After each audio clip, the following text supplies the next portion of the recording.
¿Qué tal amigos? ¿Qué tal amigos? ¿Cómo están? Muy buenas tardes. Qué bueno que estén con nosotros. Está como invitado este día Alexis Murillo. Él es estudiante de la Universidad de las Américas de la carrera de Ciencias Políticas. ¿Está bien, Alexis?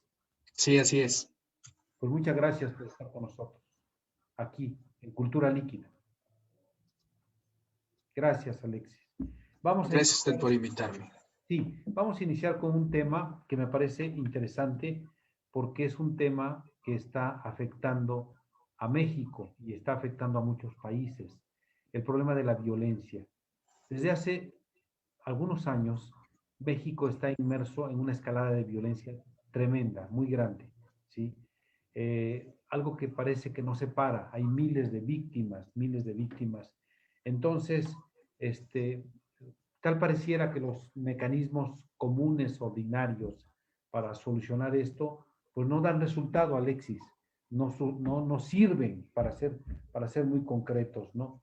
Entonces, yo te quiero preguntar a ti, algo que me habías platicado, algo que se llama justicia transicional. Justicia transicional.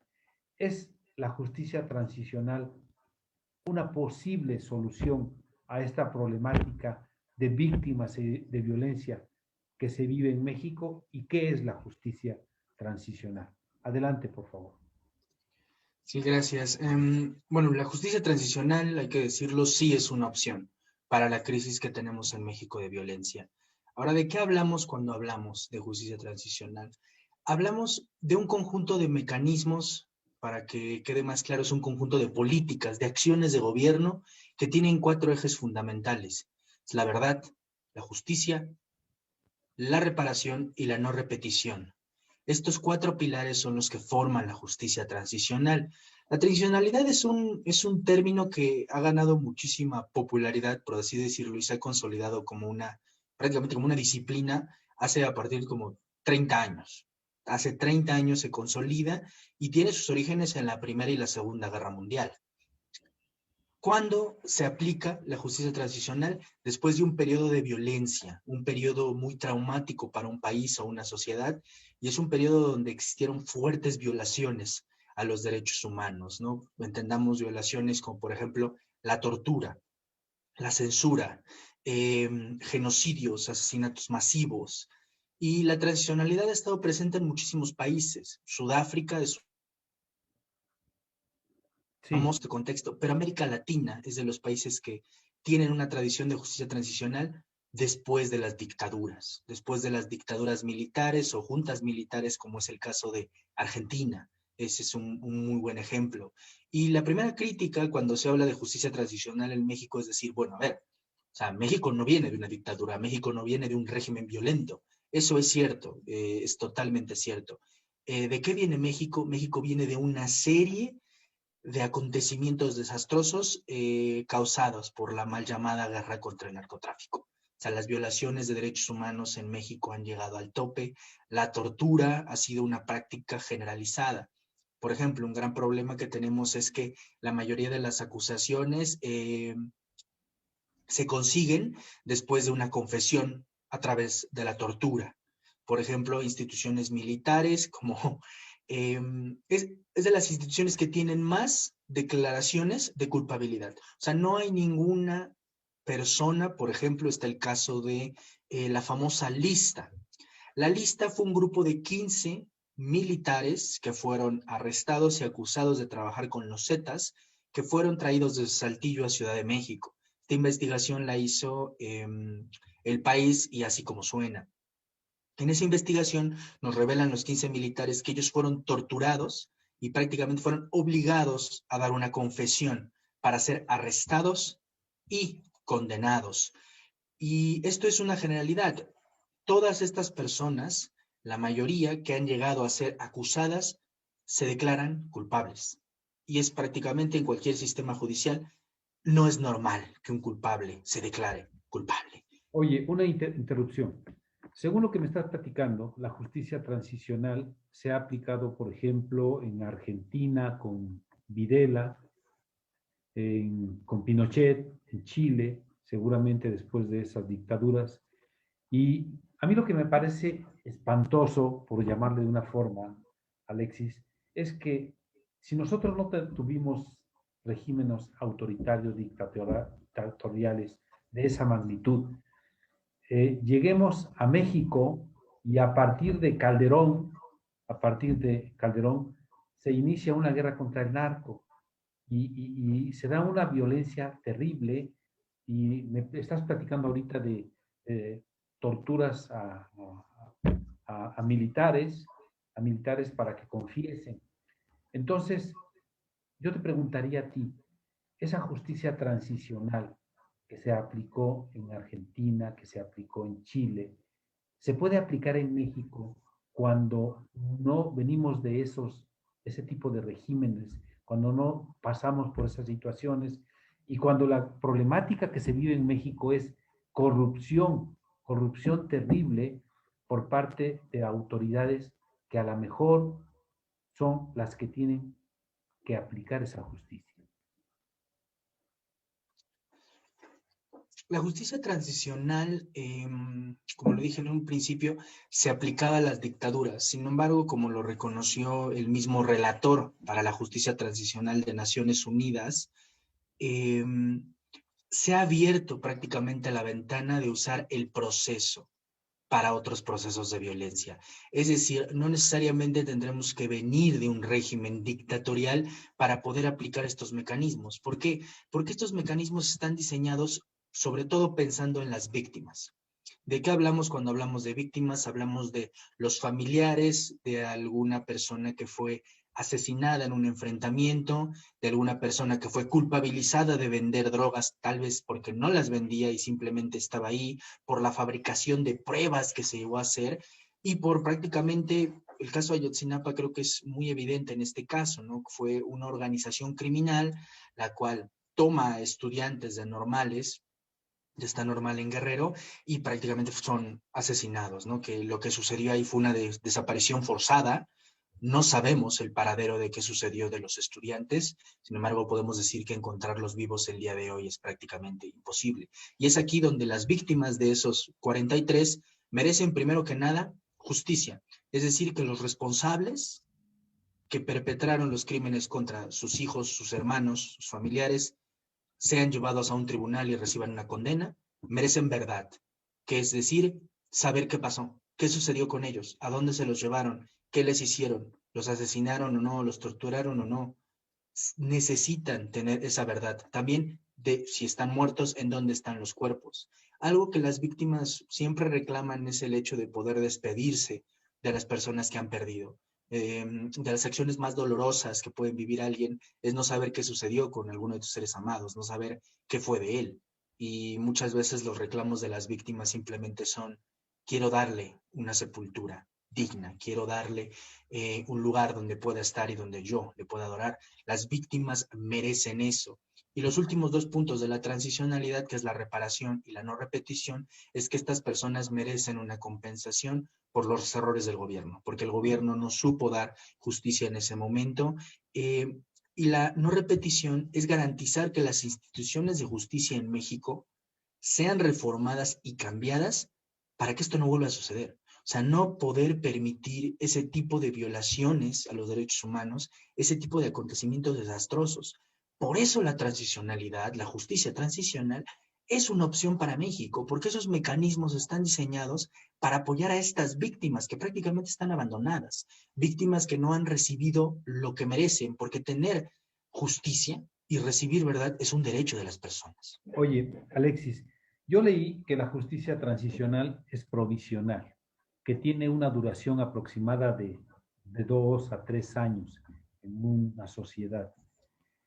Y según se encuentra la sociedad mexicana, yo no voy a hacer un análisis de la sociedad mexicana, pero los cambios políticos, los cambios administrativos, los cambios económicos y la problemática de la pandemia ahorita está haciendo que México está totalmente inmerso en unos cambios tremendos, ¿sí? ¿Tú crees que sea suficiente 2, 3 años de justicia transicional? ¿Que tú crees que las herramientas, las autoridades, no sé, las instituciones encargadas sean independientes de los personajes encargados de dictar, de llevar a cabo el gobierno en México, para que se pueda aplicar la justicia transicional como debe de ser. Es decir, que sea realmente algo real, algo que no sea burocrático. Ciertamente es muy complicado, porque la justicia transicional tiene un periodo específico de existencia, estos procesos, porque su mismo nombre lo dice, operan en transiciones. Se supone que debemos transicionar de un régimen donde no hay justicia, ni reparación, ni nada por el estilo, a un régimen donde sí lo haya, donde sí lo exista. Por eso la justicia transicional opera hasta cierto punto afuera de las instituciones, pero trabaja con ellas.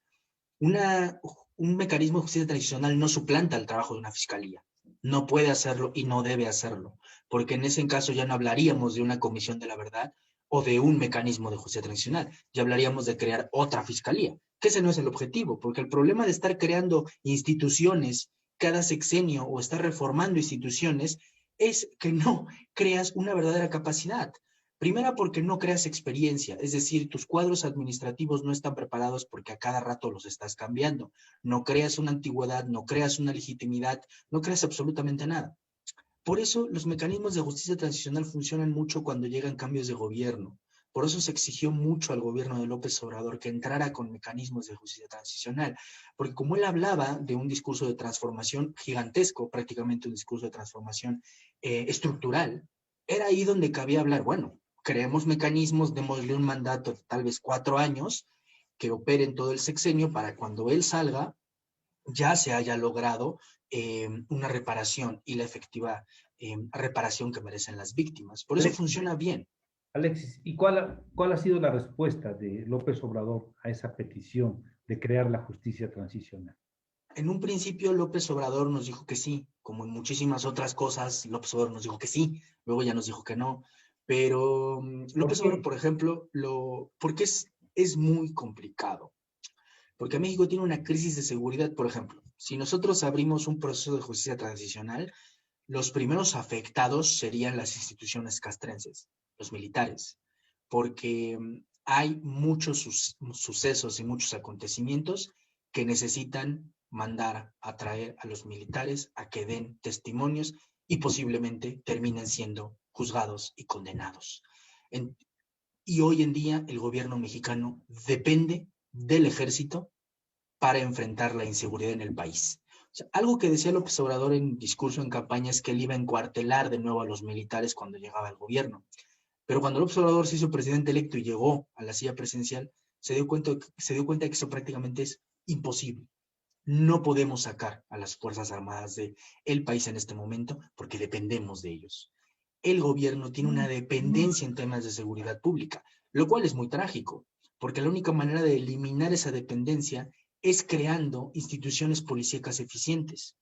El problema es que la Guardia Nacional, la institución que él crea, es una institución con mandato militar. ¿A qué me refiero con mandato militar? Que prácticamente quien dirige la Guardia Nacional es un general retirado.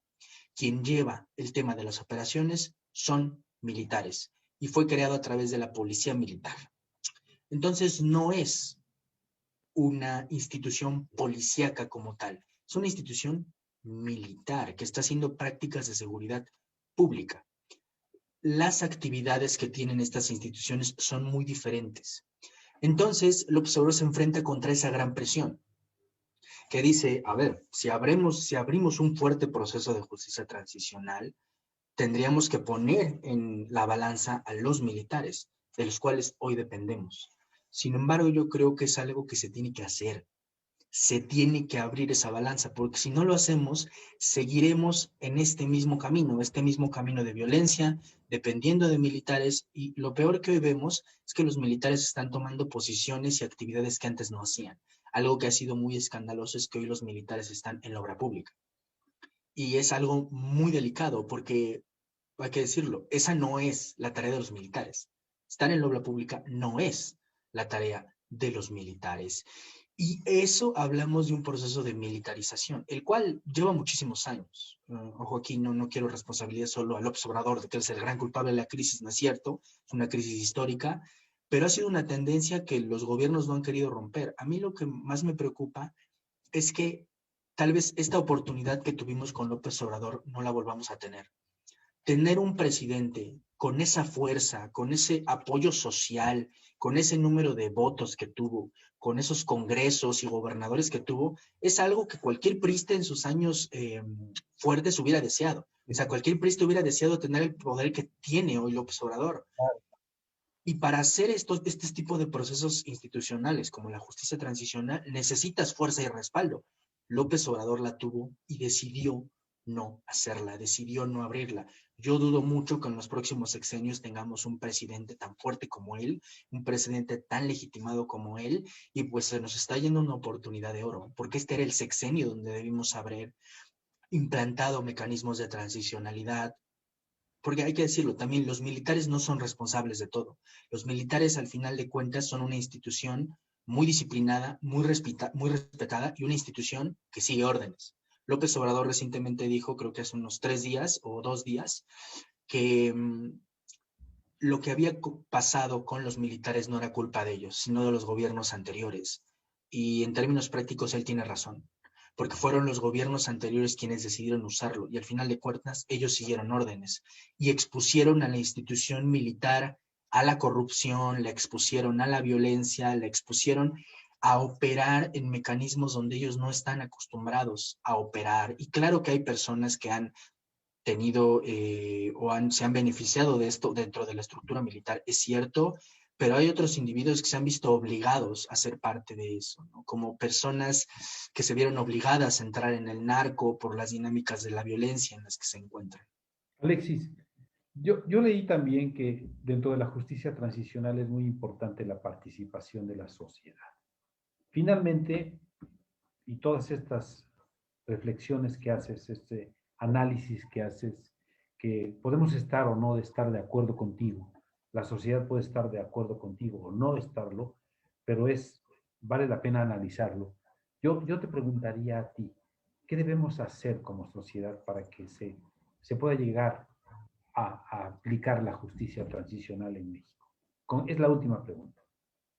Sí, el tema de que la sociedad esté siendo parte de esto tiene prácticamente su origen en términos democráticos. O sea, la sociedad tiene que estar en cualquier transición política. Y en este caso hablamos de una transición en términos de justicia y de seguridad.